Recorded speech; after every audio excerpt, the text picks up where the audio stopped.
बिस्मिल्लाहिर्रहमानिर्रहीम। अस्सलाम वालेकुम। आज 17 जून बरोज़ जुम्मा हम बात करेंगे सानिया मॉडल टाउन की। आज 8वीं बरसी है और सानिया मॉडल टाउन को 8 साल गुजर गए हैं और आज तक उनको इंसाफ नहीं मिला।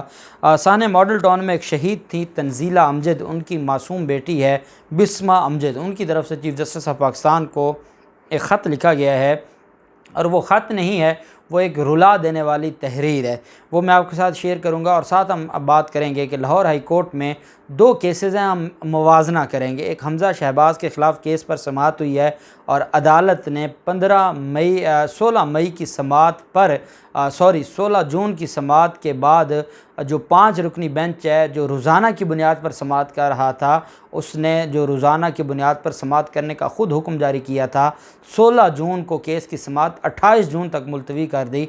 और दूसरी तरफ सानिया मॉडल टाउन का केस है, सुप्रीम कोर्ट ऑफ पाकिस्तान ने फरमाया था कि 3 माह में डिसाइड करें। फरवरी 2020 का वो फ़ैसला था और आज 17 जून 2022 आ गई है। आज तक वो 3 महीने नहीं गुजरे जिसमें लाहौर हाई कोर्ट उस फैसले पर अमल दरामद करे और इस सारे मामले को देखे। अब इस पर ना तो कोई लाहौर हाई कोर्ट के ख़िलाफ़ तौहीन अदालत की दरख्वास्त दायर कर सकता है, सुप्रीम कोर्ट ऑफ पाकिस्तान में वो मामलात भी गले पड़ेंगे।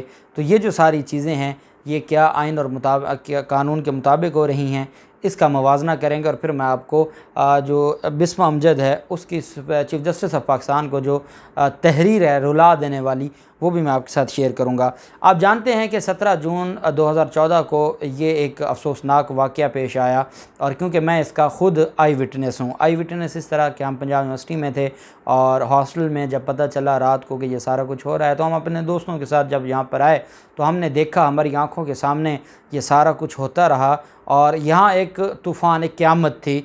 और जब हम आए उस वक्त तो रास्ते खुले थे, उसके बाद फिर पूरा मॉडल टाउन को सील कर दिया गया जो लाहौर का मॉडल टाउन है। और फिर पुलिस इतनी बड़ी तादाद में जो ये कहते थे कि एक बैरियर हटाने आए हैं और ये बैरियर हटाने के नाम पर इन्होंने वहाँ पर 14 लोगों को कत्ल किया, 100 लोगों को डायरेक्ट गोलियां मारी। वो उनकी किस्मत थी कि वो बच गए, ये अपनी तरफ से 100 लोग मार के जा रहे थे। पुलिस की भारी नफरी थी, क्रेनें थी, पता नहीं क्या कुछ था। अच्छा, वो जो लगे हुए थे वहाँ पर बैरियर्स, आप जानते हैं कि डॉक्टर तहरुल कादरी साहब ने एक फ़तवा दिया था दहशतगर्दी के ख़िलाफ़ 2006-07 में, तो उसकी बुनियाद पर दहशतगर्दों का थ्रेट था और हुकूमत पाकिस्तान ने ख़ुद ही जाकर, और ये लाहौर हाई कोर्ट में अहले मोहल्ला ने एक दरख्वास्त दायर की थी कि उनका घर भी यहाँ पर है कादरी साहब का, तो थ्रेट है, इस वजह से बराए मेहरबानी यहाँ पर सिक्योरिटी जो मेजर्स हैं वो इक़दामात उठाए जाएँ। उस पर एसपी मॉडल टाउन की मौजूदगी में वहाँ पर बैरियर लगाए गए। उन बैरियर्स पर लाहौर हाई कोर्ट का ऑर्डर था, उसकी बुनियाद पर लगाए गए। उनको हटाने ये आए थे और जब उनको वो अहकामात दिखाए गए कि ये तो जो बैरियर्स हैं ये कानून के मुताबिक लगे हुए हैं, लाहौर हाई कोर्ट के हुक्म से लगे हुए हैं, तो क्योंकि वो तो एक मकसद के लिए आए थे। सारी रात शेलिंग होती रही, लड़ाई होती रही और अगले दिन फिर जब शहबाज शरीफ कहते हैं कि 9 बजे मेरी आँख खुली और मैंने जब ये सारा कुछ कहा तो बस शहबाज शरीफ की तरफ से उनको फ्री हैंड मिलना था कि उन्होंने डायरेक्ट गोलियां चलाईं और उन्होंने हमला ख़वातीन को भी उनके मुंह में गोलियां मारी और 2 ख़वातीन समेत 14 लोगों को कत्ल कर दिया और 100 के करीब लोगों को ज़ख्मी कर दिया। उसके बाद केस है कि वो ख़त्म होने का नाम ही नहीं ले रहा। इमरान ख़ान की जब हुकूमत आई और साकिब निसार साहब चीफ जस्टिस थे तो उस वक्त ये हुआ कि बिस्मा अमजद, जिनकी मैं अभी बात आपको बताऊंगा, बिस्मा अमजद ने ये ख़त लिखा था साकिब निसार साहब को जब वो आज खुद नोटिस ले रहे थे कि हुजूर मेरी भी माँ को मारा गया है, बतौर पाकिस्तानी मेरा भी उतना ही हक़ है। और उस पर फिर आज खुद नोटिस लिया और ये इंसानी हकूक़ जो ह्यूमन राइट्स सेल था उसमें यह दरख्वास्त गई और उसकी बुनियाद पर यह उसको नोटिस लगा और उस पर फिर 5 रुकनी बेंच था। उस 5 रुकनी बेंच ने फ़ैसला दिया और पीटीआई की पंजाब हुकूमत ने कहा कि हम जेआईटी बनाने में हमें कोई एतराज़ नहीं है और फिर जेआईटी बनती है। वो जेआईटी अपनी 90% काम शुरू करती है और फिर एक कांस्टेबल की दरख्वास्त पर यह मामला जाता है और कांस्टेबल की दरख्वास्त पर आज़म नज़ीर तारड़ साहब जो मौजूदा वफाकी वज़ीर हैं, जो मुस्लिम लीग नून के सेनेटर भी हैं, वो पेश होते हैं और आलिया नीलम साहबा, मलिक शहजाद साहब और साबिक़ चीफ जस्टिस कासिम खान साहब, इनका 3 रुकनी बेंच होता है और ये पहली तारीख पर ही जेआईटी का नोटिफिकेशन सस्पेंड कर देते हैं। वो जेआईटी का नोटिफिकेशन सस्पेंड होता है और उसके बाद वहाँ पर जो पाकिस्तान तहरीक इंसाफ के पंजाब के एडवोकेट जनरल पंजाब अहमद अवैस साहब थे, वो जाकर एहतजाज करते हैं तो उनको तौहीन अदालत में फ़ारिग होना पड़ता है।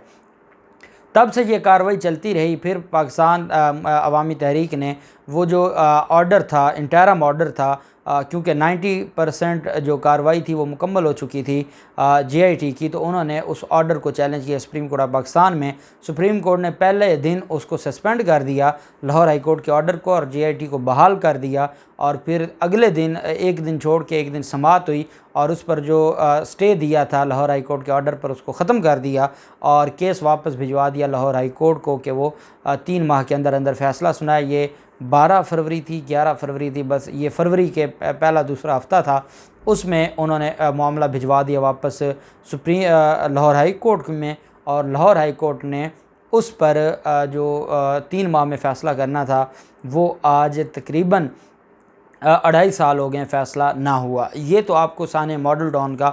और उसमें फिर मैं आपको पिछले 2 साल से मैं एक एक चीज़ हर डेट ऑफ हियरिंग पर आपको मैं बताता रहा कि बैरिस्टर अली ज़फ़र साहब वकील हैं मज़लूमों के, और उन्होंने बड़े खूबसूरत अंदाज में केस को आर्गू किया। आज़म नज़ीर तारड़ साहब ने भी मुलज़मान की तरफ से 1 हफ़्ता बहस की, फिर जो अली ज़फ़र साहब ने 1 हफ़्ता बहस की। उसके बाद जब केस फ़ाइनल स्टेज पर आया, 7 रुकनी बेंच था, तो केस जैसे ही फ़िक्स होता था, एक ऑनरेबल बेंच उस दिन अवेलेबल नहीं होते थे, एक जज साहब अवेलेबल नहीं होते थे, और केस एडजर्न हो जाता था, या आज़म नज़ीर तारड़ साहब की तरफ से दरख्वास्त आ जाती थी, वो अवेलेबल नहीं होते थे और केस एडजर्न हो जाता था।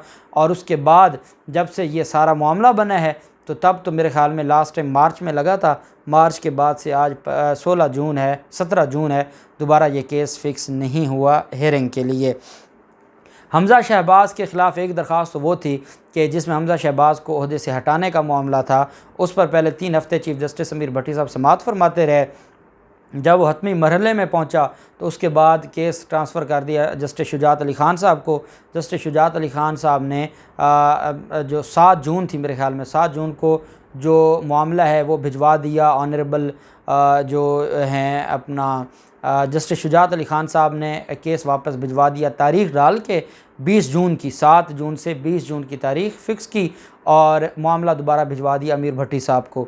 जब अमीर भट्टी साहब के पास दोबारा गया तो उन्होंने फिर 20 जून के लिए शाहिद वहीद साहब के पास, जो ऑनरेबल सीनियर जज हैं लाहौर हाई कोर्ट के, जस्टिस शाहिद वहीद साहब, उनकी अदालत में अब 20 जून को समाअत होगी। और आप अंदाज़ा लगाएं कि ऐसे केस में 2 हफ़्तों से ज़्यादा की तारीख़ पड़ गई। हमज़ा शहबाज़ के ख़िलाफ़ केस था। हमज़ा शहबाज़ के ख़िलाफ़ कल 16 जून को समाअत हुई, 5 रुकनी बेंच की रोज़ाना की बुनियाद पर समाअत हो रही थी। पाकिस्तान तहरीक इंसाफ़, ये इंट्रा कोर्ट अपीलें हैं हलफ की, इस पर पाकिस्तान तहरीक इंसाफ़ की बहस हो चुकी। हमज़ा शहबाज़ के वकील ने बहस करनी थी और आज कल उसके ऊपर समाअत हुई। फुल बेंच के सामने हमज़ा शहबाज़ और PTI के वकला पेश हुए। जस्टिस शहराम सरवर साहब ने इस्तफ़सार किया कि गवर्नर ने सदर को जो ख़त लिखा, इस पर आप क्या कहते हैं। तहरीक इंसाफ़ के वकील इम्तियाज़ सिद्दीकी एडवोकेट ने जवाब दिया कि गवर्नर को किसी ने एडवाइस की थी कि सदर को ख़त भेजें, मुझे इस मुल्क में रहना है, इसलिए सब कुछ मैं नहीं बता सकता। लाहौर हाई कोर्ट ने कहा इन्होंने ख़त लिखा जिससे ये बहरान शुरू हुआ। PTI के वकील ने जवाब दिया कि गवर्नर का दिफा नहीं कर रहा, मैं तहरीक इंसाफ़ की नुमाइंदगी करता हूँ। उस्मान बुज़दार के इस्तीफ़े को ज़ाती तौर पर सपोर्ट नहीं करता, ज़ाती तौर पर समझता हूँ कि गवर्नर को एडवाइस दुरुस्त नहीं दी गई।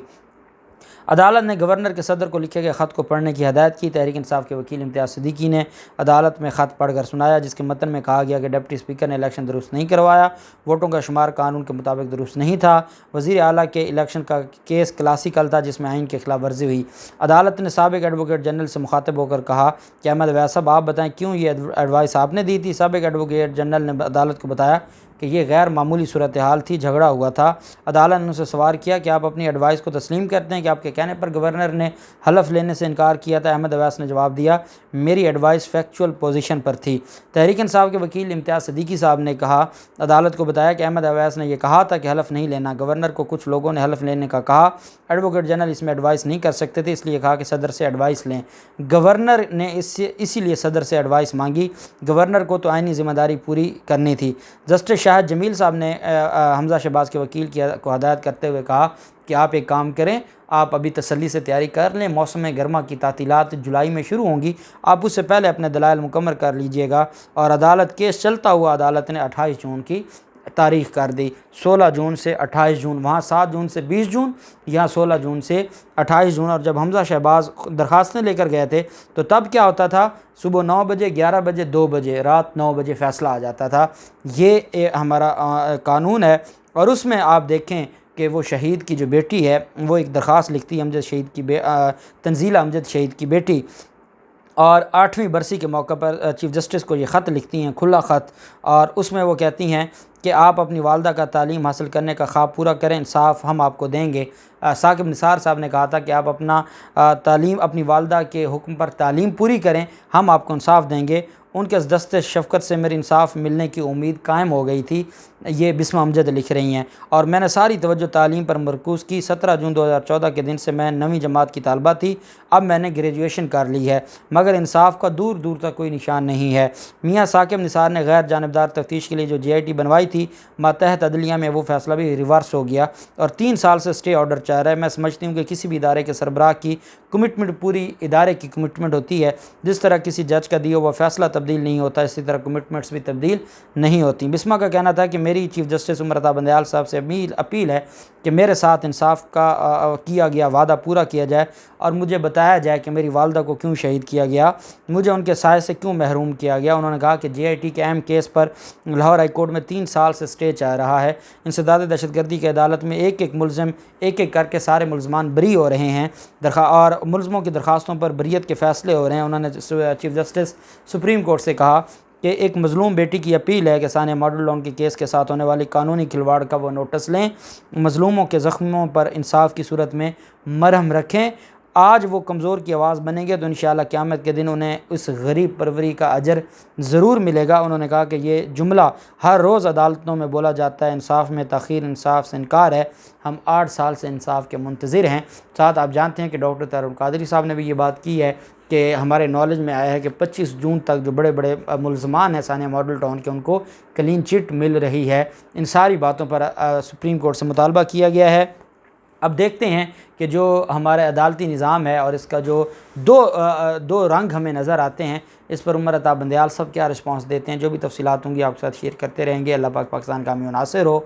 बहुत शुक्रिया। अल्लाह हाफिज़। पाकिस्तान जिंदाबाद।